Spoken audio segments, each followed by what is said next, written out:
Olá, pessoal. Para encerrar o nosso Bravecast com chave de ouro, temos aqui Márcio Wallace, nosso colega, e nosso convidado mais que especial, Davi Castro, nosso advogado, um dos advogados que mais entendem da parte médica, da parte de defesa da especialidade. Então, Davi, eu queria que você contasse para nós quem é Davi, qual é o seu propósito e a sua missão aqui na Terra. Uau! Vocês estão começando assim, pessoal? Tá Pra pesado. começar, eu falei Tá que o assim? negócio era pesado. É pesado, pra fechar mesmo, né? É pra fechar com chave de ouro. Caramba, cara. Deixa eu ver. Tem uma... Acho que é muito difícil quando você tem que falar de si mesmo, sabe? Apesar que é muito comum a gente se apresentar nos congressos dessa forma, né? Bom, então deixa eu tentar explicar um pouquinho sobre a minha vida pro pessoal. Eu nasci no Brasil e eu fui morar na Alemanha com 10, 11 anos. Então, minha mãe casou com um alemão e fiquei quase 10 anos lá. Eu voltei pro Brasil, não falava muito bem português, inclusive, quando eu voltei. É uma coisa meio engraçada isso.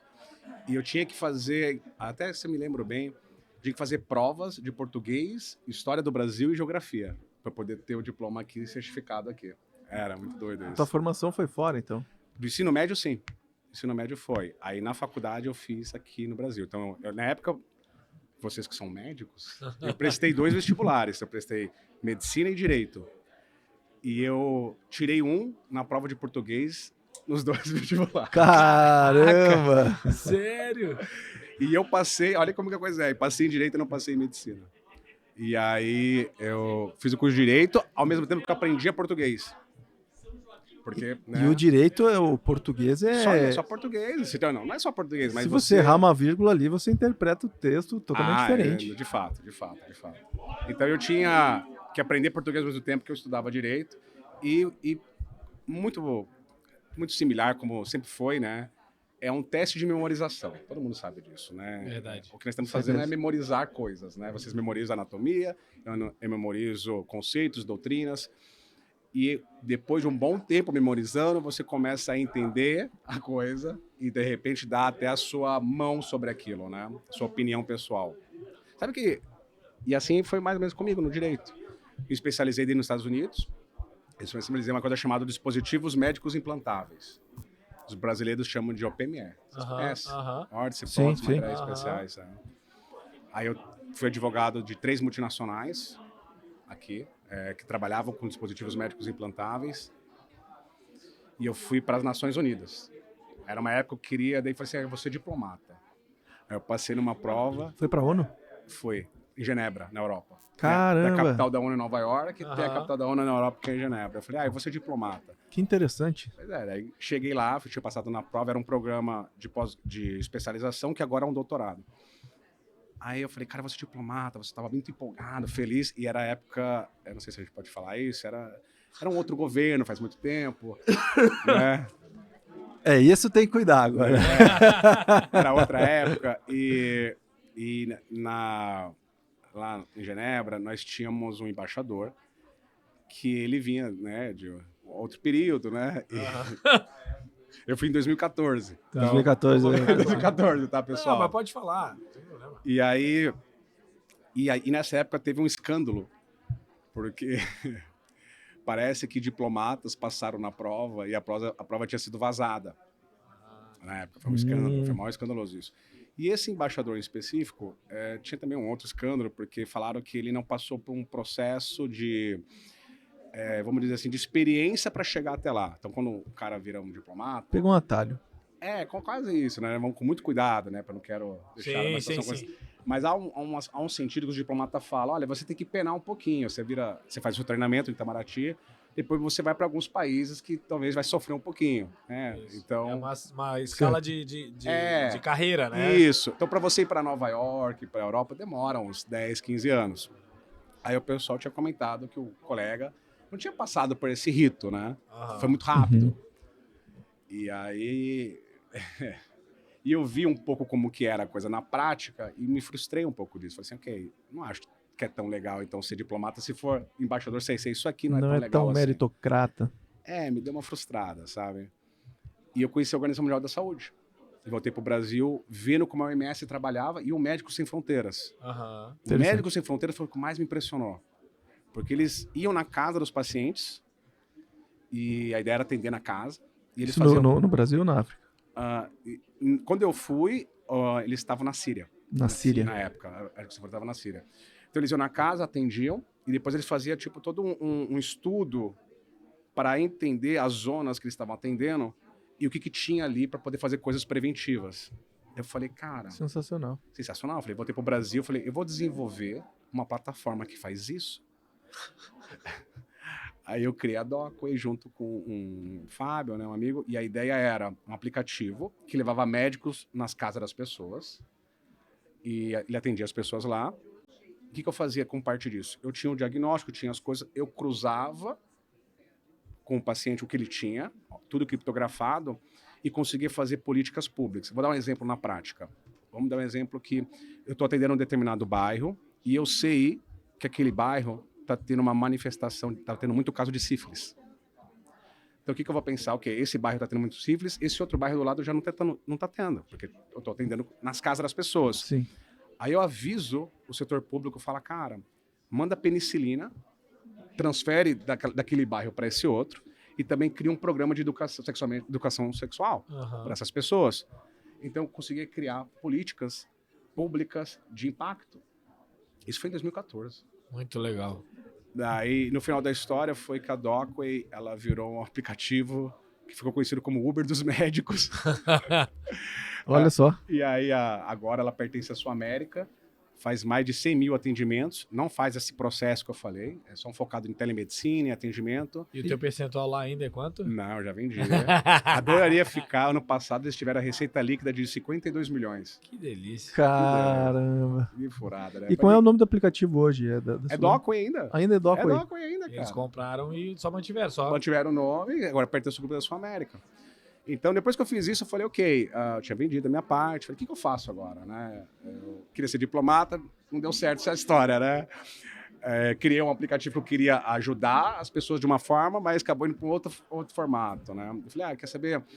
Eu vou virar pesquisador do Conselho de Medicina. Aí que começou. Aí começou a brincadeira, porque como eu conheci um conselheiro, e ele conversando com ele, expliquei para ele num projeto que eu queria entender os processos éticos no CRM. Aí eu tive autorização, acho que eu fui o único advogado do Brasil que teve essa autorização. Eu fui para o CRM do Paraná e comecei a fazer uma pesquisa com todas as sindicâncias de processos éticos. Eu queria entender, a gente chama de taxonomia, um estudo de classificação. Eu queria entender por que esses processos ocorrem, como eles chegaram até aqui e como evitá-los. E aí eu comecei a ver os processos de publicidade. Aí que tá o centro do negócio aqui que a gente precisa falar. Uma das razões da fundação da Bacos. Uhum. Olha só a importância que é isso. Pois é, foi assim, eu vi e aquilo eu falei, ok, tem algo errado aqui. Tem algo errado aqui. Sempre tem algo. Ali eu falei, ok, isso não tá certo. Então eu comecei a estudar publicidade médica como nunca. E meio que esse conselheiro, grande amigo, inclusive, ele falou, Davi, a gente tá querendo até te indicar pro CFM e tal. Era para ter uma carreira assim mais voltada para um outro lado, né?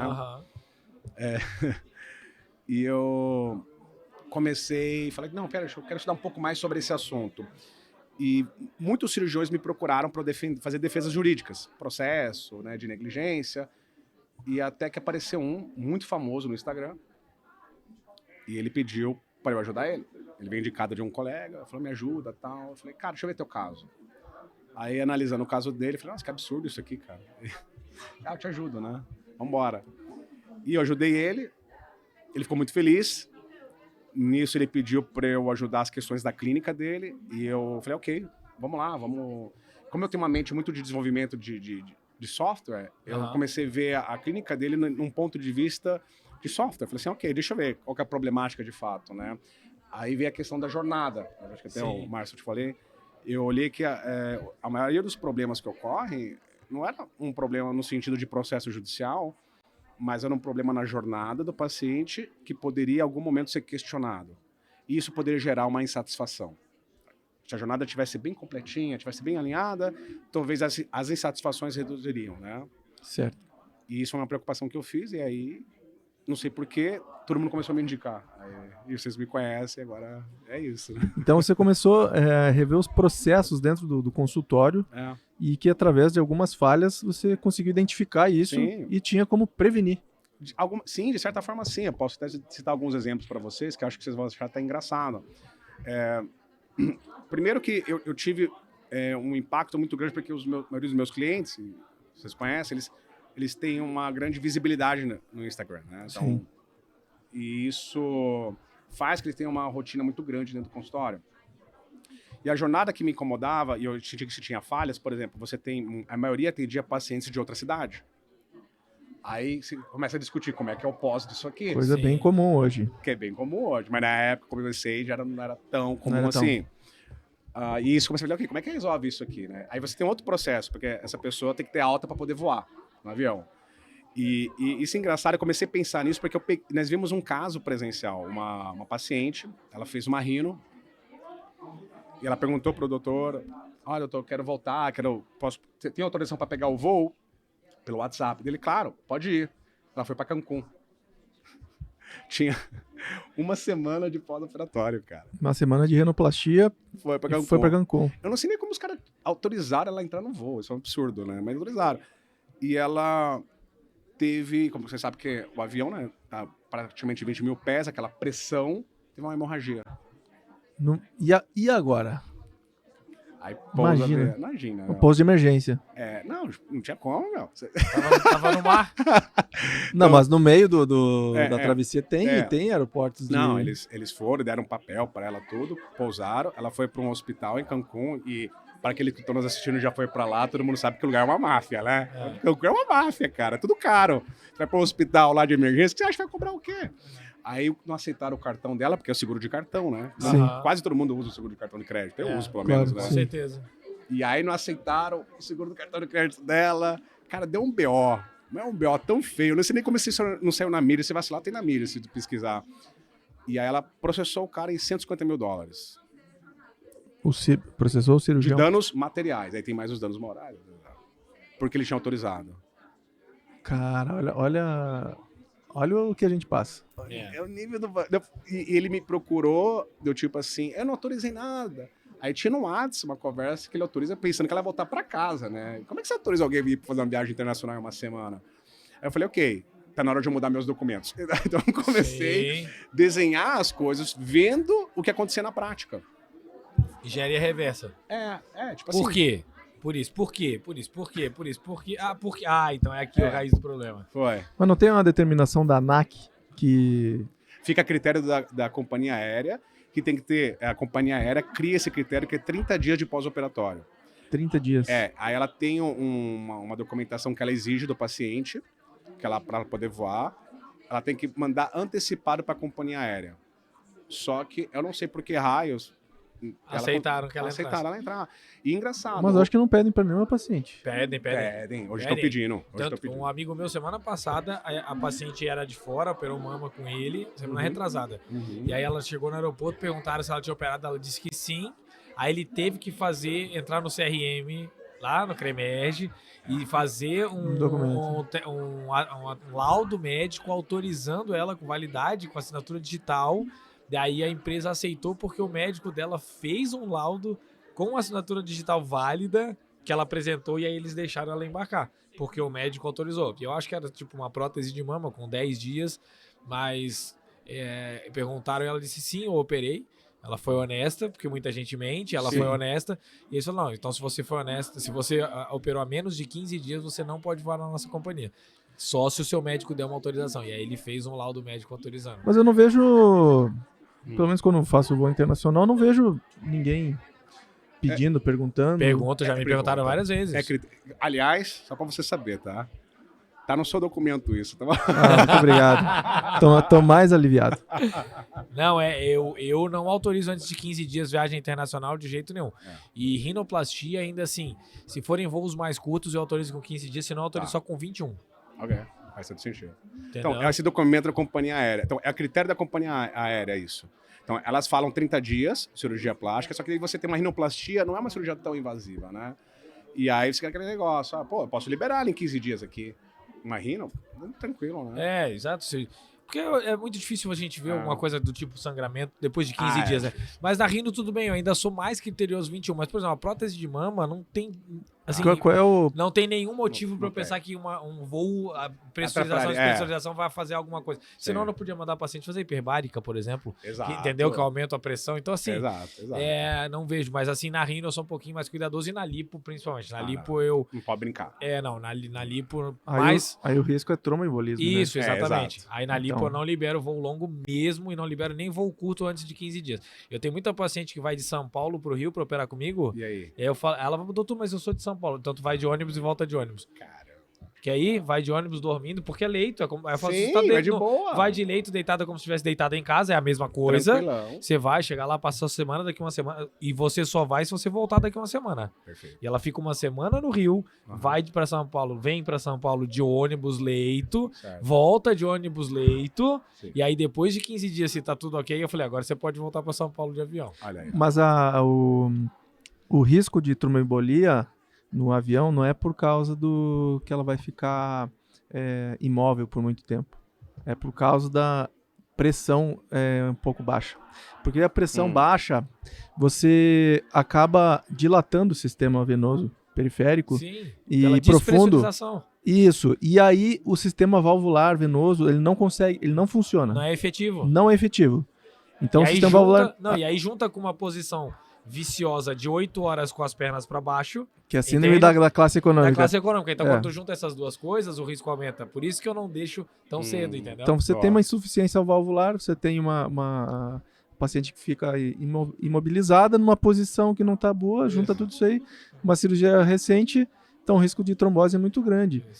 Saiu um estudo do aeroporto de Madrid sobre a incidência de trombose Olha em só. pacientes sem risco nenhum, risco zero. O único risco era o voo. Cara, incidência bizarra de tromboembolia, pressão, né? só por causa do voo. Então imagina a paciente recém-operada. Exatamente. Não. E aí a gente fala, é pra segurança da paciente, né? Mas às vezes a paciente, ela não tá querendo ficar segura, ela quer ir embora. Ela quer ir embora e ela força você, Exato. ela te... Exato. Ô, Davi, mas me conta, que eu sei que é isso que o Pablo quer que tu fale, tá? Então eu vou voltar lá. E aí você começou a fazer a revisão dos casos lá no Paraná e etc. E aí começou a pegar principalmente os casos de publicidade. Sim. E aí, a gente já conversou, mas eu queria te trazer de volta a isso. E aí, o que mais te chamou a atenção quando você começou a olhar os casos de publicidade? Uau. Primeiro, lembra que eu fiz um estudo internacional sobre isso, né? Eu pesquisei outras nações para entender como é que elas lidam com isso, né? É o mínimo que eu tinha que fazer, mesmo. Um pouco de lição de casa, né? Porque... afinal de Homework, já que era internacional, homework. Então, veja, e antes da gente falar um pouco disso, a gente abordar, quando a gente fala de publicidade, nós estamos falando de ética. Mas o que é, afinal, isso? O que é moral, o que é ética? E o conceito que eu tenho, que é do dicionário da Oxford, que eu gosto e acho o mais simples de todo. Moral, aquilo que prevê o certo e errado. A ética, aquilo que prevê o bem e o mal. Então nós estamos falando alguma coisa que, tipo assim, ó, eu acho isso mal. Por isso que eu não faço. E a minha problemática começou assim, como é que o resto do mundo acha isso bom e só eu acho isso mal? Pois é. Aí eu comecei, ok, alguma coisa tá batendo aqui, certo? A ética do Brasil é diferente da ética do resto do mundo? Sim. Praticamente são pouquíssimos países hoje que têm uma visão de publicidade médica que envolva imagens de paciente de forma negativa. Vou dar um exemplo. O Japão, em 2017, o ministro da Saúde, ele proibiu fazer imagens de pré e pós na cirurgia plástica. O ministro da Saúde entendeu que a imagem de pré e pós na cirurgia plástica no Japão estava fomentando, incentivando jovens e adolescentes a fazerem procedimentos. Então, o problema dele era, eu não quero que isso fique mostrando para menores de 18 anos. Só que não tem como você controlar isso. Sim. Então ele tentou proibir em geral. Só que no Japão, a gente vai abordar isso um pouco, mas não existe denúncia de ofício, como é no Brasil. que significa isso? Não é o próprio conselho deles que abre um processo, né? Tem que ser alguém. Você tem que ter alguém, uma vítima. Então, e essa regra acabou ficando morta em 2020. Nunca teve problema, o Japão continuou e até hoje você vê para e pós no Japão. A Turquia, que pra gente é um dos países que tem um dos maiores turismo médico do mundo, nós sabemos disso, principalmente em implante capilar, né? Ela e, assim, todos nós sabemos que a gente chama palestrante da Turquia direto, né? Principalmente falar da plástica facial, né? Eles fazem pré e pós sem direto. Aí você fala assim, e muita gente não sabia, é proibido na Turquia. E mesmo assim eles fazem. Eles fazem, e foi revogado, acho que no ano passado. Notícia boa. Por que foi revogado? Porque, primeiro, precisava de vítima, um paciente reclamando, e segundo, dólares, né? Tá entrando muito dinheiro, né, amigo? Muito dinheiro. E se Sempre você não pode interesse mostrar, econômico. você não pode mostrar seu trabalho, como é que as pessoas vão saber que você faz uma coisa que é boa pra elas Exato. e que você é quem faz? Exato. Aí você, e a maioria dos países eram assim. Então, quando eu peguei o caso do Brasil, a primeira coisa que me chamou muita atenção é que a resolução de publicidade médica do Brasil, ela é a única resolução, que até onde eu tenho conhecimento, do Conselho Federal de Medicina, que ela não tem estudo técnico e nem estudo de impacto econômico. Como assim? Então a decisão tomada sem embasamento nenhum. Sem nenhum. Opinião pessoal. Opinião pessoal. Né? Eu pego... Juntando... Isso não é ético. Isso não é ético, é imoral, né? A ética do Brasil é complicado, porque seria como... é imoral. É como se a gente sentasse... É meio estranho, né? Mas a gente senta nós três aqui e nós três decidimos como que vai ser, o que os médicos vão falar de publicidade. Assim, e a gente faz isso como um respaldo de uma instituição. E aí as pessoas têm essa ideia no Brasil que prédios tomam decisões. São pessoas, são indivíduos. Quem criou a resolução são indivíduos, e inclusive eu conheço um deles. A instituição tem uma pessoa por trás ali. Inclusive teu amigo pessoal, que tu gosta de bater papo. Então, aí você criou uma resolução com a sua opinião pessoal, na qual você não acredita e não gosta de uso de imagem de pacientes. E o problema é que a maioria dos estudos técnicos sobre o uso de imagem de paciente vem demonstrando ser positivo isso, para o consumidor e para o médico. Mas então, se é bom pro consumidor, é ruim para quem, então? Vamos colocar uma opinião pessoal, ok? Agora é o Davi, não é mais o advogado. Não é o advogado, é uma opinião pessoal. Eu fico me imaginando como consumidor. Eu quero fazer uma cirurgia plástica. Aí eu não tenho pessoas que possam me indicar alguém. Não tenho amigos que... Talvez você pode estar numa situação que seus amigos não fizeram e você quer fazer a primeira vez. Então eu estou pesquisando na internet e eu começo a me deparar com cirurgiões plásticos no Instagram, certo? Instagram. Aí eu estou olhando ali. Se eu estou olhando pré e pós, eu já tenho uma ideia do que esse cirurgião faz e como ele faz. Então, quando eu for agendar a consulta com ele, eu já tenho uma coisa na minha cabeça. Olha, ele só faz nariz, ou ele só faz mama, ou faz só lipo. Ele tá acostumado a pegar uma pessoa do meu biotipo. Eu vi que um dos pacientes tem uma cicatriz parecida com a minha. Então, você já tem uma ideia. Ok, esse cara eu acho que vai no caminho. E eu vou pagar uma consulta com muito bom gosto. Ó, R$1.500, R$1.200. Depende do profissional. Ela já pré-escolheu aquele cirurgião que ela se identificou. De certa forma, sim, porque você já olhou no Instagram, você viu muita coisa que achou interessante, o que você precisa agora é uma consulta para ter aquela certeza. Mas você já falou, ok, eu quero ir nesse caminho. Vamos imaginar agora um cenário que não estivesse isso. Esse cenário seria assim. Eu não tenho para quem perguntar e não tenho como pesquisar. Eu tenho que Para quem que eu vou perguntar? Eu vou ter que literalmente procurar algum site, os nomes, e ligar na caruda para o mais próximo da minha casa. Quero marcar uma consulta. É R$1.500. Aí eu chego no cirurgião, ele fala, então, eu não faço nariz. Aconteceu comigo. O paciente marcou consulta, pagou, tomou o tempo dela, tomou o meu. Doutor, eu quero fazer prótese de glúteo. Eu falei, mas eu não faço prótese de glúteo. Aí fica aquela coisa, sabe? E aí, agora? E agora? Devolve o dinheiro? Como é que faz? Eu gastei meu tempo. Você gastou uma hora explicando as coisas que ela tinha dúvida, mas de uma forma, obviamente, mais sui generis, né? Na tua área, não que você não manje, mas você consegue explicar complicações, etc. Mas mesmo assim, Fica ruim pros dois. fica ruim pros dois, correto? Quer ver? Eu vou para dar um exemplo mais fácil, para tirar da coisa da imagem, de foto, Ok. para mostrar como o pensamento sobre ética e etc. é diferente de lugar para lugar. Em Singapura, eles também são bem restritos com relação a antes e depois, tá? O que eu acho que vai mudar, porque a Coreia tá roubando os pacientes deles. Exato. Então, E no Coreia do fundo, Sul é o uma motivo é potência. Há econômico. muitas vezes motivo econômico. Ah, sim. Ou pelo menos a economia te faz repensar os teus conceitos, certo? Certo. Não que tu tome a decisão baseada só no dinheiro, mas ela... Não, mas peraí, tô perdendo meus pacientes. Por que eu tô perdendo? Se eu opero tão bem quanto ou talvez melhor? Se eu cuido muito bem, se a assistência da minha saúde é fantástica, todo mundo tá indo embora. O que eles fazem diferente do que eu faço? Entende? Agora, tem uma coisa em Singapura que é o oposto aqui do Brasil.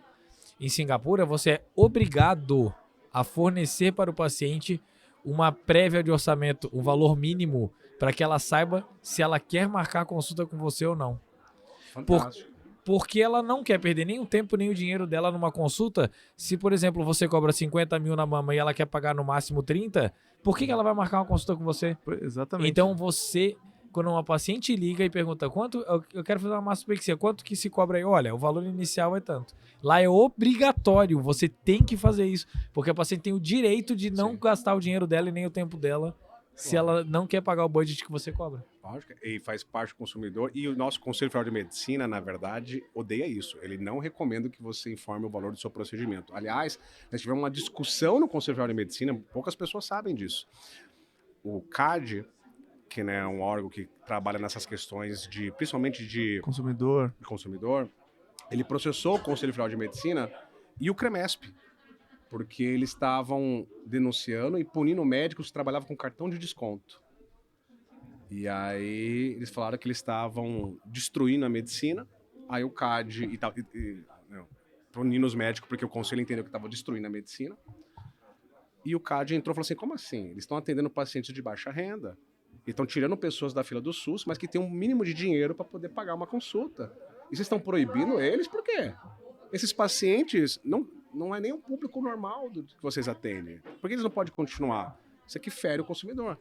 Aí o CAD deu multa diária, inclusive, no CREMESP e alertou para ele parar de fazer isso. O que o CREMESP fez? Continuou fazendo. Eles foram condenados num tribunal por litigância de má-fé, porque eles continuavam fazendo e desobedeceram. Só que daí a juíza tirou a multa da litigância de má-fé. Né? Aí não adiantou de nada. Mas daí o que ele fez? O Conselho Federal de Medicina vendo que passou vergonha. Porque essa multa deve ter sido bem alta. Era 1 milhão, acho. Mas tiraram a multa. Aí ele criou uma resolução logo em sequência, possibilitando os médicos trabalharem com cartão de desconto. Então de ética aí não tem nada. Não, nem um pouco. Não, mas eu acho, olha só, a ética, ela evolui. Lembra? Ela quer prever o bem e o mal. Isso. Ela evolui. Talvez o ponto de vista você pode ver que é... Algumas coisas podem mudar. Porque às vezes alguma coisa que era antiético antigamente, hoje não é. Entende? Coisas que em alguma época era aceitável em um certo lugar e que hoje não é mais. Vou dar um exemplo que, óbvio que hoje todos nós, e eu sempre discordaria, ou talvez acredito que sempre, mas que todos nós discordamos com certeza hoje. Tanto os espartanos quanto os índios sacrificavam as crianças que nasciam com defeitos. Certo? Certo. E para eles não era antiético. Sim. E era considerado normal dentro da sociedade deles. Para nós é um horror isso. Sim. Né? Tem uma questão cultural. Tem uma questão cultural. Então, às vezes, em algumas coisas, a ética ela evolui. Entende? Mas não quer dizer, assim, o princípio para mim, como cristão, vocês sabem que eu sou declaradamente cristão. Perfeito. Eu jamais aceitaria sacrifício de uma criança, certo? Por princípios e valores meus. Agora, naquela sociedade era aceito. Então, às vezes, a ética ela muda. Então, nem sempre a mudança de um paradigma, como, por exemplo, pode-se postar resultados ou pode-se postar antes e depois, é exclusivamente por uma questão monetária ou por uma questão de interesses pessoais. Sim, eu acredito que muitas vezes mas nem sempre. Então, essa questão que a ética pode mudar, então, em algumas épocas, algo era considerado errado e depois foi considerado certo. Eu tenho, a Não, gente mas tem um isso- exemplo, a gente Não, tem mas isso é moral. Tu entende assim, moral é quando é certo e errado. Certo e errado pra mim não muda. então o bem e o mal, o Isso, mal e o bem, Isso. que Porque nem eu o não... Davi explicou. É isso aí. Eu vou dar um exemplo sobre, olha só, antes da pandemia, teleconsulta Isso. era proibido, É isso. era considerado Sim. antiético, Antiético. não poderia fazer. Veio a pandemia, não, agora pode. Porque as pessoas não poderiam Ter acesso. evitar o contato pessoal ao máximo. Então, uma ferramenta muito útil foi a consulta online, né? A teleconsulta. Então, como uma coisa que era considerada maléfica, depois virou benéfica. É isso. Mas é porque a circunstância mudou. A circunstância mudou. A circunstância mudou. E aí pode haver uma adaptação de fato. E aí a gente abre a cabeça muitas vezes. Mas assim é na vida com muita coisa, né? Mas por que era ruim antes? Era ruim porque, teoricamente, você não estava exercendo uma medicina com excelência e entregando o seu melhor porque você não estava fazendo um exame físico. Sim. Então, para você ser um médico de excelência e entregar a medicina de verdade, era obrigatório o exame físico. Só que quando vem um momento onde você não pode mais fazer o exame físico, você repensa, será que eu não consigo dar um atendimento diferenciado para o paciente, baseado nos sinais e sintomas que ele me passa, e eu vou ajudá-lo mesmo sem o exame físico? E aí foi repensado. Também tem um interesse econômico por trás que eu não vou entrar aqui, que motivou também isso. Nós sabemos disso. Tem né? toda. Né? Mas sempre tem a pitada de interesse econômico. em É tudo. porque eu acho que o dinheiro, o que move o mundo é o amor, né? O amor é o dinheiro. Entendeu? Então eu acho que o dinheiro ele é uma motivação muito forte, mas que seja. É que nem Paulo fala assim, que o pessoal chega assim, estão pregando o evangelho aí e é por inveja. Ele fala, cara, não me importa. Seja por inveja ou seja pelo motivo certo. Se estão pregando o evangelho de Jesus Cristo, pra mim tá valendo. bem, entendeu? Então acho que em alguns momentos as circunstâncias nos levam, mesmo que sejam circunstâncias ruins ou por motivações erradas, mas às vezes nos levam a repensar. E aí acaba uma ideia de quem queria fazer pelo motivo certo, acaba vencendo por interesses de outros que queriam fazer pelo motivo errado, mas pelo menos o motivo certo anda, entendeu? Sim, mas sabe. Sim, mas nós temos que considerar que há de fato um fortíssimo lobby no nosso setor. Ah, com certeza. Por exemplo, as pessoas devem estar nos ouvindo, sabem que 90% do mercado de saúde é controlado pelo SUS e pelo plano de saúde. Certo. Nosso setor de cirurgia plástica é particular na sua grande maioria. Não que não tenha cirurgias reparadoras pelos planos, mas na grande maioria é particular. Acho que a última fronteira de atendimento particular de medicina no Brasil é a cirurgia plástica e dermato, setor Pois de estética. Exato. Então, aí você tem uma pressão muito forte. O Márcio não quis mencionar, obviamente, por muito respeito, mas eu vou falar. Porque eu Fala, acho isso que aí precisa que a de gente ser quer. dito. As operadoras de saúde exercem uma pressão muito forte na forma que a gente exerce medicina. Então, pergunto, foi bom para as operadoras de saúde a telemedicina? Porque veja só, esse é um processo que ninguém fez essa pergunta ainda. Como é que uma operadora de saúde, que é uma intermediadora, né? Isso. É uma intermediadora. Sim. Ela Ela pega É. ela pega um profissional capacitado Isso.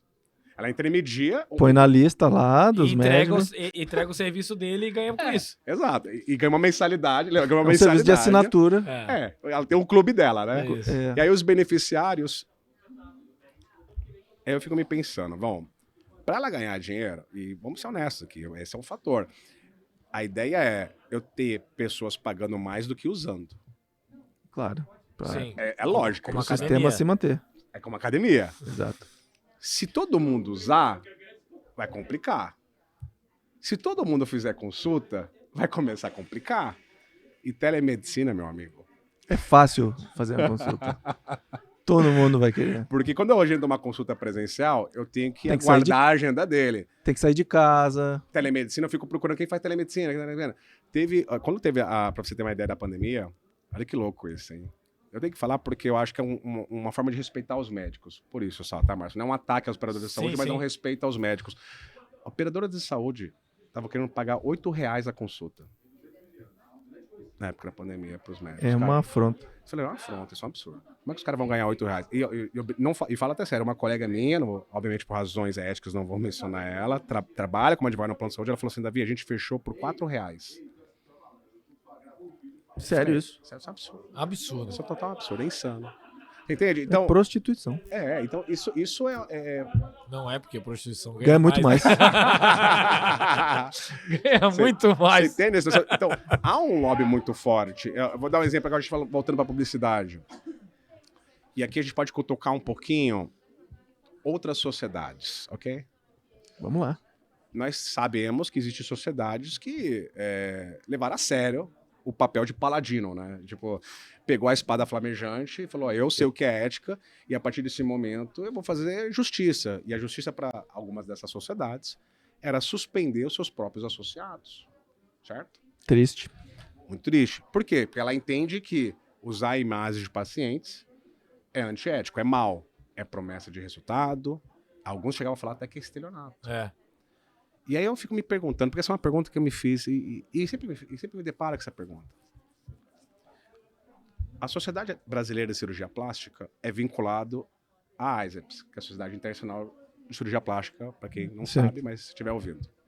Da qual também sou mesmo. Que na qual boa parte é membro.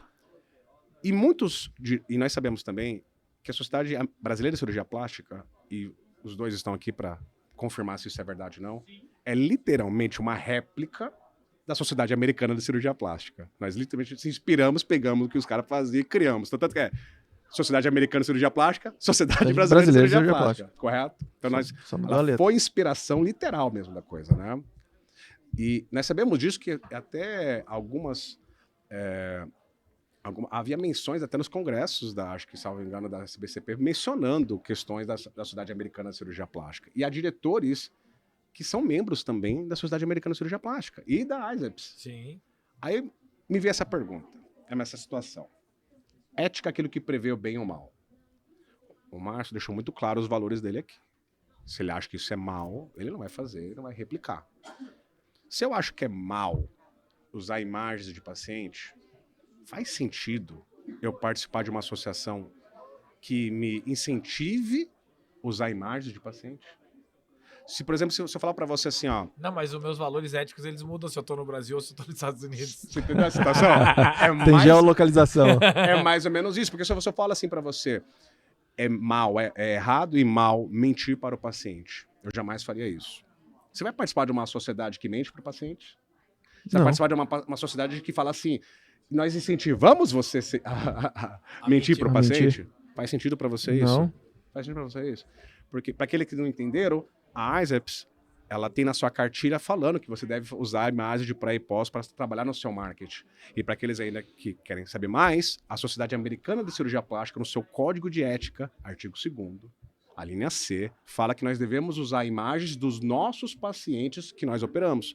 Se eu usar imagens de modelo, eu devo informar que ela é uma modelo. Isso. Porque nos Estados Unidos você tem que usar a imagem do paciente que você operou, você tem que mostrar aquilo que você é capaz de fazer. Ou seja, mostrar o que é verdadeiro, ou seja, mostrar o que o cirurgião é capaz de fazer, Exato. que é capaz de transformar. Que para eles o ético é mostrar o que você faz. Exato. Que para mim tem muito mais sentido. Sim. Ela veio de uma concepção de enganoso, sabe, Isso, Márcio? é que não pode ser enganoso. Exato. Então, se eu mostro o resultado de outra pessoa, é enganoso, porque não foi eu que fiz. Exato. Agora, se eu mostro o que eu fiz, não tem nada de enganoso, eu tô mostrando o que eu faço. Então se eu colocar uma foto de um banco de dados lá vai. e colocar, lá vai, a bomba, ó. tá sendo enganoso. A princípio, sim. Nos Estados Unidos? Nos Estados Unidos. Aqui não. Aqui é ético. Aqui é a única alternativa que a gente tem. Tipo, você tá mostrando uma imagem que você não fez e a gente... Eu tô mentindo. Exatamente. Não, porque daí tu tem que dizer, nos Estados Unidos tu pode fazer isso. Desde que você especifique, essa imagem é meramente ilustrativa. Isso. Não... Tal. Não. Aí não tá antiético, porque você tá deixando claro, você não tá enganando ninguém. Você não engana ninguém. Você não pode pegar uma imagem que não é de um paciente seu e ficar lá por si só. E não falar nada, entendeu? Mas eu acho que Mas é que eles pegam pesado quando você coloca um pré e pós seu. Aí eles pegam pesado. Sim, aqui no Brasil porque a visão... Mas assim, vamos lá. A gente tá tendo essa discussão única e exclusivamente porque as coisas estão evoluindo, concorda? Sim, com certeza. A gente só tá falando disso sim. porque as coisas estão evoluindo. Porque se elas não estivessem evoluindo, a gente não ia ter nem a liberdade de conversar sobre isso. Na altura do campeonato. Já tava caçado. Então isso é muito legal. É muito legal. A discussão é muito boa. É muito boa. O fato de estar evoluindo é muito bom. Eu faço parte 3 sociedades de cirurgia plástica, não faço parte de mais uma, porque, não sei por quê, porque eu já devia ter entrado. Porque eu acho que é o seguinte, compartilhar conhecimento é o que faz todos crescerem. E andar com pessoas que têm sucesso naquilo que você quer ter é o que te impulsiona.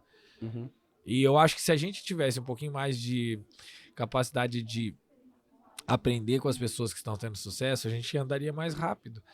E eu acho que depois que a BAPS foi criada, isso impulsionou sim o crescimento da Sociedade Brasileira de Cirurgia Plástica. Eu acho que gerou mexeu ali, né, no Eles caldo. repensaram. Mexeu no caldo e fez algumas pessoas repensarem. E eu acho que isso é extremamente benéfico. Extremamente benéfico. Com certeza. Não acredito que vai ser uma mudança radical e rápida, e nem acredito que os conceitos pessoais de muitos deles que estão no comando tenham mudado. Não acredito nisso. Mas eu não estou muito preocupado com opiniões pessoais. Eu acho que o fato de todo o grupo estar repensando, ele gera uma mudança que vai ter efeito mesmo, assim, naqueles que não querem mudar, mas tá tudo bem, eu vou ter que aceitar. Eu só acho que a gente não pode aceitar o que é imoral. Porque eu acho que daí é errado. Então, o que é errado, eu não vou aceitar. E aí, muda um pouco o conceito de que é certo e errado para cada pessoa. Então... Você não pode ser enganoso, né? Porque, não, assim, vamos lá, Pablo. Tem coisas que para mim sempre foram e sempre serão erradas. Porque o que é errado para Deus é errado desde sempre para sempre. Então ele não muda. Deus não muda a moral dele. Mentir é errado. Mentir é errado e vai ser para sempre. Exato. Acabou. Entendeu? Enganar, mentir. É isso. Então tem coisas que serão erradas para sempre. Em algumas culturas, a ética permite umas coisas que em outras culturas não permite. Então eu acho que a gente, é o que o Davi falou, a gente muitas vezes tem que dançar conforme a música para respeitar os valores daquele lugar. Então, por exemplo, aqui no Brasil todo mundo fala por cima de todo mundo, né? Eu tô falando, o Pablo me interrompe, ao contrário, e tal. Na Noruega e na Suécia, isso é quase ofensivo, assim, de uma maneira grave. E para um brasileiro que vai morar lá nos nórdicos lá, é difícil, eles ficam ofendidos.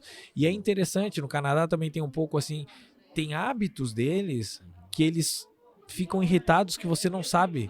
Eles pressupõem que você deveria ser obrigado a saber, mas você não é de lá. Mas aqui funciona assim, então se tu tá aqui, tu tinha que saber. Então a gente tem que também entender um pouquinho isso, porque em qualquer lugar matar alguém vai ser errado. Com certeza. Já é uma coisa... A não ser que seja um momento de guerra, etc. Mas sim. Matar alguém por matar é errado. Mentir pra alguém é errado. Então isso é que tem que ser solidificado. Agora, as questões de o que é ético, eu não oferecer pro meu paciente o melhor nível de informação é ético ou antiético? Porque quando eu não posso mostrar o meu trabalho, eu tô sendo ético porque eu não mostro. Mas... o meu paciente não tem o direito de ver o que eu faço. Sim. O meu paciente não tem o direito de ver assim, até onde a gente pode ir. O meu paciente não tem o direito de saber como eu trabalho. Será que eu não estou sendo antiético de não poder falar para ele? E tem o direito do paciente e do profissional. O profissional teria o direito de mostrar o seu trabalho. Sim. Eu acho que você levantou um ponto maravilhoso, que entra numa segunda contradição. Porque, veja...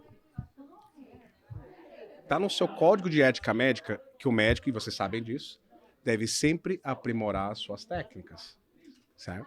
Sempre, tem que estar aprendendo. Sim. E fica um pouco estranho, eu tenho autorização para aprender, mas eu não tenho autorização para falar o que eu aprendi. Mas aí começa a ficar uma coisa um pouco estranha. Não bate. Começa, ok, como que é isso? Como é que é isso aqui? Como que eu faço, então? Como é que eu faço? E sabe, a medicina, se você tem um autor, acho que um neurocirurgião nos Estados Unidos, ele escreveu um livro na década de 30, como que era ser um residente no hospital em Boston. Ele é escritor também, poeta, o cara é bem importante. E ele fala que era uma época antes da penicilina, né?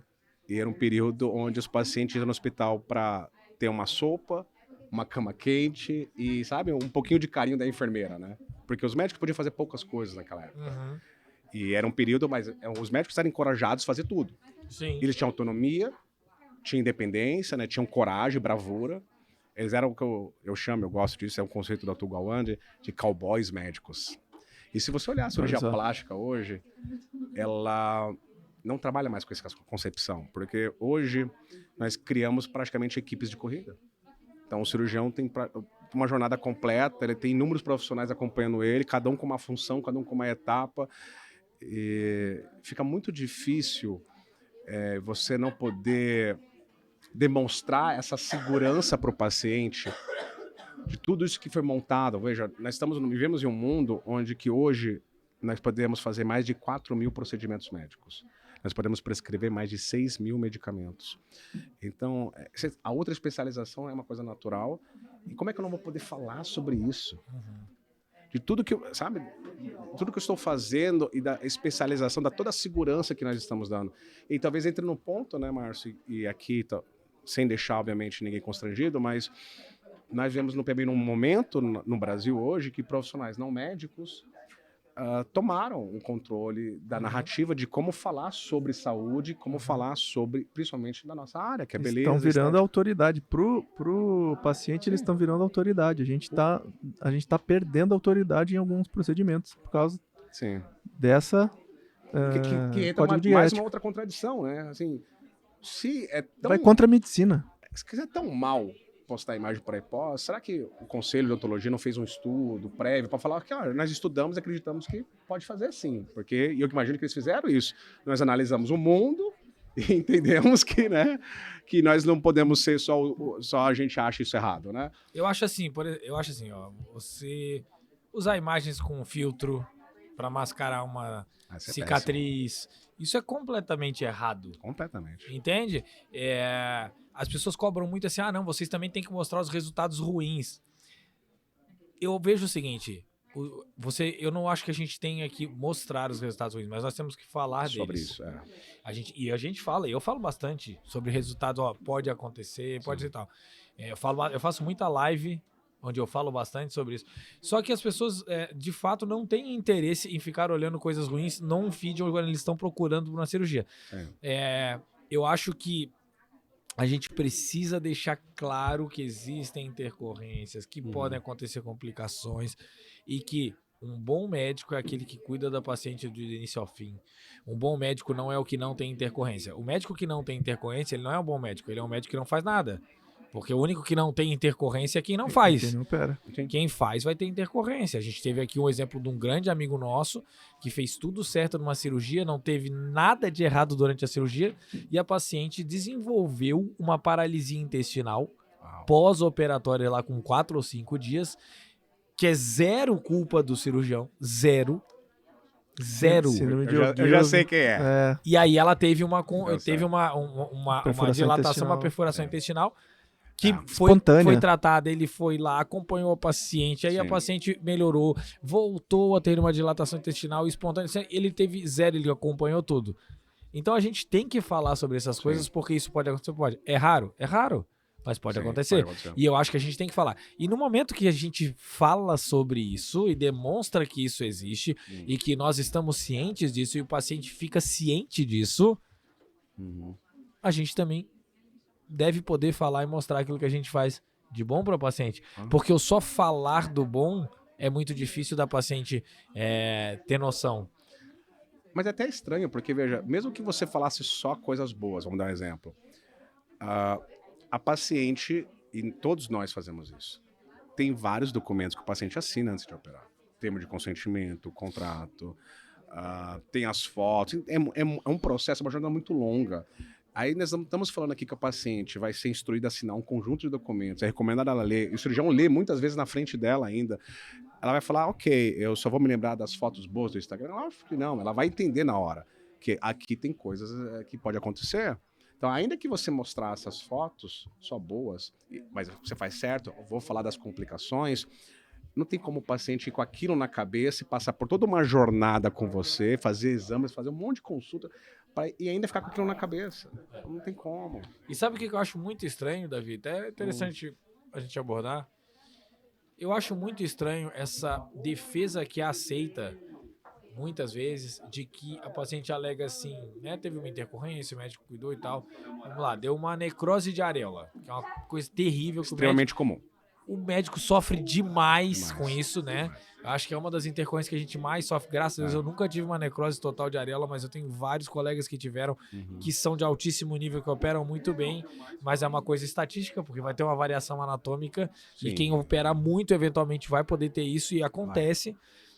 Eu já tive 2 necroses parciais, graças a Deus foram bem conduzidas. A última que eu tive me deu presente.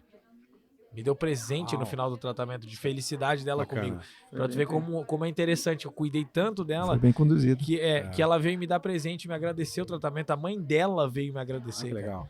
E aí, assim, eu acho que a gente.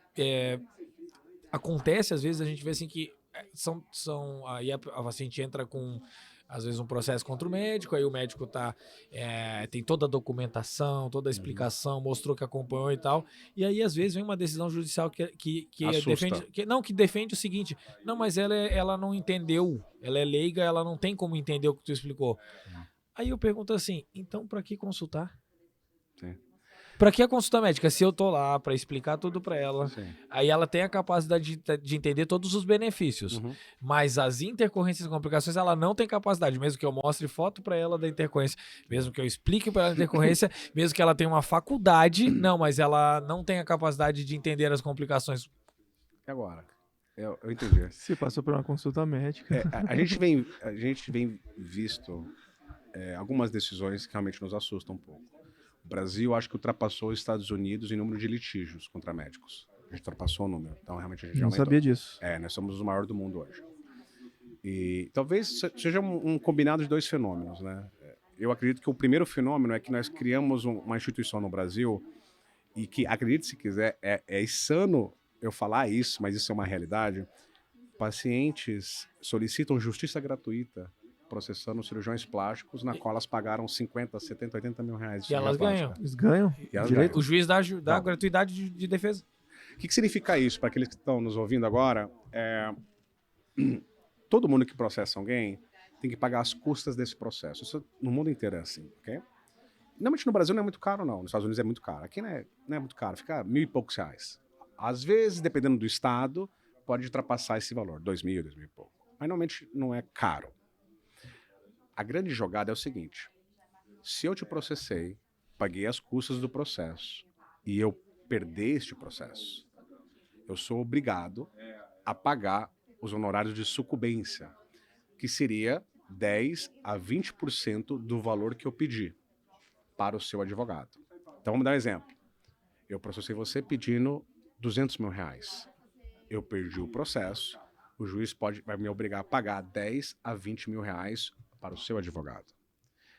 Quando é exceção, se eu estou na justiça gratuita, eu não pago as custas. Nem a E sucumbência. agora vem a mágica.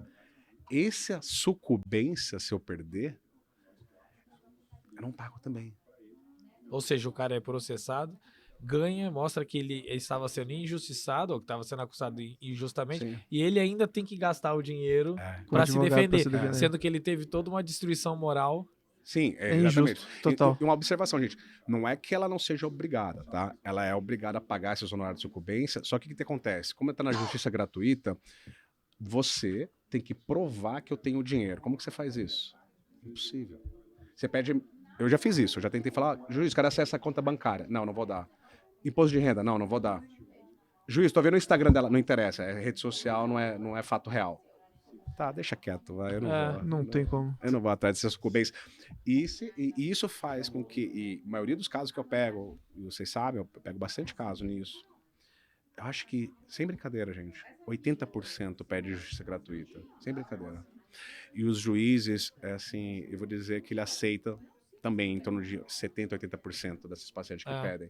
É absurdo, porque a gente mostra pro juiz, excelência, ela tá pagando mais de 50 mil reais de uma cirurgia plástica, não tem nem sentido ela pedir justiça gratuita, ela tem condições de pagar essas custas. Mas se recorrer para segunda instância também? Recorro e a maioria dos desembargadores não mudam. Não muda. Não muda? Não muda. Graças a Deus que a gente não tá com esses problemas, né, Paulo? Mas eu acho que é triste. Eu acho que o mais importante, né, pra gente E aí entra nesse contexto que você falou. Muito mas processo. O mais importante, assim, pra gente fechar, eu acho que é o seguinte: todo mundo tá sujeito a algum tipo de processo, né? Mas o que faz a diferença, e o Limar, que é teu amigo, também fala muito isso, vai palestrar, vocês dois vão palestrar amanhã, né? É que, na verdade, eu acho que o que mais faz a diferença ainda é, que bom, o relacionamento do médico com o paciente. Ainda é. Então, assim, se você conseguir manter um bom relacionamento, você minimiza muito a chance de que uma paciente venha realmente entrar com um processo judicial, mesmo em caso de intercorrências, né? Não te livra, mas se você consegue passar a imagem e de fato você é coerente com a imagem que você passa, de que você está ali para cuidar da vida dela, para cuidar dela e ajudá-la, mesmo num caso de intercorrência, a chance de ela te dar a oportunidade de cuidar dela é muito, Maria. Eu falo isso em consultório. Eu tô aqui para cuidar de você do início ao fim. É impossível eu garantir para você que não vai ter uma intercorrência, assim como é impossível eu garantir para você que vai ter o resultado que você deseja. O que eu te garanto? Que eu tô dando o meu melhor tecnicamente, que eu vou cuidar de você do início ao fim e que eu não desisto das minhas pacientes. A paciente pode desistir de mim, eu não desisto das minhas pacientes. Então, isso eu garanto para você. E vou te dar todo o meu empenho. Então, eu acho que quando você, de fato, fala isso e age dessa forma, você diminui muito, muito a chance de ter um problema judicial que, infelizmente, aumenta porque o brasileiro tem a cultura de copiar o que é ruim do americano e não copia o que é bom do americano. Mas, não, sim, eu concordo. Eu, particularmente, acho isso que você falou ser perfeito.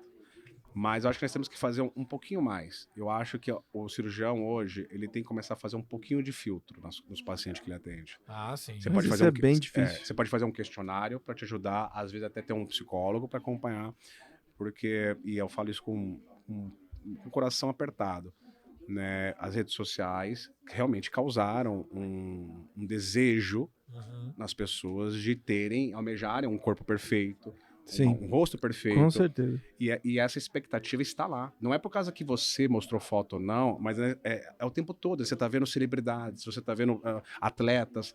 Então, há um desejo muito forte de ter aquilo. De ter o corpo perfeito. E muitos desses pacientes, você sabe, Márcio, eles juntam praticamente toda a economia dele para fazer aquilo. Então, a expectativa é muito forte. Ele vem com o dinheiro contado para você e você já se preocupa. Você fala, meu Deus, se tiver uma intercorrência, esse cara não tem mais dinheiro. Ele não pode ir nem para uma câmara hiperbárica. Então, filtrar ali é um papel importante. Eu acho que essa comunicação que você fez é perfeita. Mas se você falasse assim, se eu tivesse um filtro ali, de repente, uma comunicação, porque às vezes, tem um estudo que mostrou que os pacientes aumentou muito o TDC, transtorno dismórfico corporal. Muito. Aumentou demais. Então, assim, e não é a gente querendo mal o paciente não querer atender, mas de repente ela não está pronta. Não é o melhor para ela. Não é o melhor para ela, não está pronta agora. É isso. O problema não é o corpo, é a mente. Acho que é muita exposição, é muita imagem, né, que a gente tem hoje nas redes sociais, é muita corpo perfeito, que muitas vezes, muitas blogueiras não têm corpo perfeito. Não, isso é não, e essa campanha tá voltando e eu acho muito legal. Vocês não vão lembrar, mas eu estudando, eu vi um vídeo que a Dove fez há muitos e muitos anos atrás, muito legal. Sim. E agora voltou um pouco isso também, né? De mostrar assim, há imperfeições e tá tudo bem um bumbum com celulite. Tá tudo bem ter um pouco de flacidez, tá tudo bem a perna ser mais grossa do que o normal, do que o normal que ela deseja, no caso, né? Tá tudo bem. Eu acho, a doutora Renata, que estava aqui conosco antes, ela falou assim, mulheres, sejam menos cruéis com vocês mesmas. Eu concordo 100% com ela. Eu acho que as mulheres exigem delas muito. E muitas vezes falam, os homens exigem demais das mulheres e tal. Eu até acho que existe um nível de exigência por parte dos homens, sim. Mas eu vou dizer que é uma opinião pessoal e talvez discordem. Eu acho que as mulheres se cobram muito mais do que o próprio homem cobra da mulher esse nível de beleza, entendeu? Com certeza. Sim, então eu acho que a gente acha as mulheres lindas e a gente vai ter homens que vão preferir um tipo de mulher, vai ter outros que vão preferir outro, assim como as mulheres também têm preferências por homens diferentes e tá tudo bem. Eu acho que a gente não pode levar a essa obrigatoriedade de um nível de padronização de beleza absurdo que tem acontecido hoje, entendeu? E eu não acho que são as fotos de antes e depois que fazem isso. Não, eu também acho que não. Agora que você falou das mulheres, se você me permitir, antes de a gente encerrar, porque elas cobram bastante elas mesmas, elas também cobram bastante a gente, né? Tem um pressuposto filosófico que diz assim, se uma árvore cair numa floresta e ninguém ouvir, será que essa árvore caiu? Aí tem uma piada que fala, se um homem fala o que pensa numa floresta e nenhuma mulher ouve, ele ainda está errado? Caramba. Depende, ele é casado? E outra coisa que eu ia falar, né? Que você falou da paciente que se cobra muito. E o homem não muito, né? É verdade. Mas, coitado do homem que falar pra mulher que ela precisa de uma cirurgia plástica. Você tá doido. Apanha.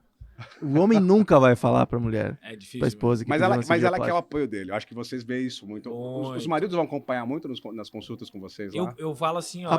Apoio, mas ele fala assim, não, mas não precisava, porque imagina se ele fala, não, realmente precisa, tá com a mama muito flácida. Pô, Tu apanha. é linda, mas eu vou te apoiar, amor. Mas tu já é linda, mas eu vou te apoiar. Pode apoiar. Não, eu digo o seguinte, quando o marido não vem, eu costumo estimular que ele venha. Eu peço Eu pra prefiro paciente trazer. também. Eu prefiro que o É. marido venha. E quando ele vem, eu falo, cara, que bom que tu veio. Sabe por quê? Porque você é a pessoa que vai fazer as perguntas que ela não quer fazer, que ela não quer ouvir. Você vai perguntar as coisas que ela não quer ouvir e eu vou poder falar pra ela tudo que ela precisa ouvir. Uau, isso é uma abordagem muito boa. Eu faço sempre Uma isso. abordagem muito boa. Que o marido, ele sempre vem preocupado com a... Preocupado com Com a segurança. com a segurança, com o problema, com pode não dar resultado, até com o dinheiro. Eu não falo de dinheiro, eu tenho equipe que fala, Sim. mas tem que ser perguntado todas as coisas que podem acontecer, mesmo que eu já fale, mas muitas vezes eles vêm, aí eu falo, quer perguntar uma coisa? Não, doutor, o senhor falou tudo que eu precisava, porque eu falo, Ok. do início ao fim, mas eu gosto e falo, cara, que bom que o marido aqui. veio. Que o marido dá um freio, né? Às vezes o paciente ela quer fazer tudo. Eu quero fazer mama, lipo, abdômen, tudo. Ah, E o marido, é verdade. não, peraí, calma.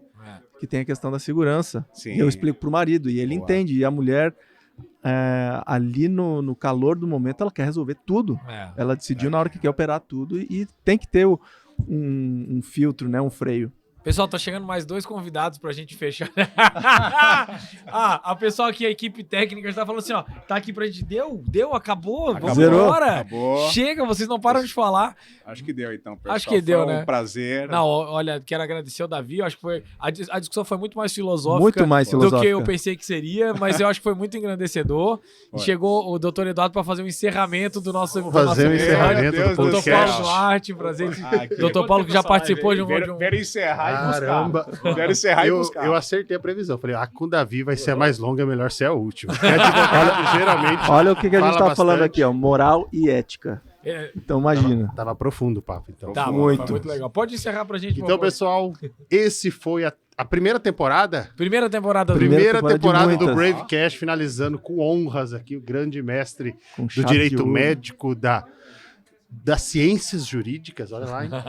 Só Nunes, Peguei. olha, tô Será que vocês impressionado. tentei Falou melhorar? bonito, né? Davi Castro, a gente se vê então. Ô, caramba! A gente se vê na próxima temporada do Bravecast, num próximo evento aí de cirurgia plástica ou dermatologia. Ou quem sabe dermatologia, sabe, vamos é? ver. Quem sabe num curso?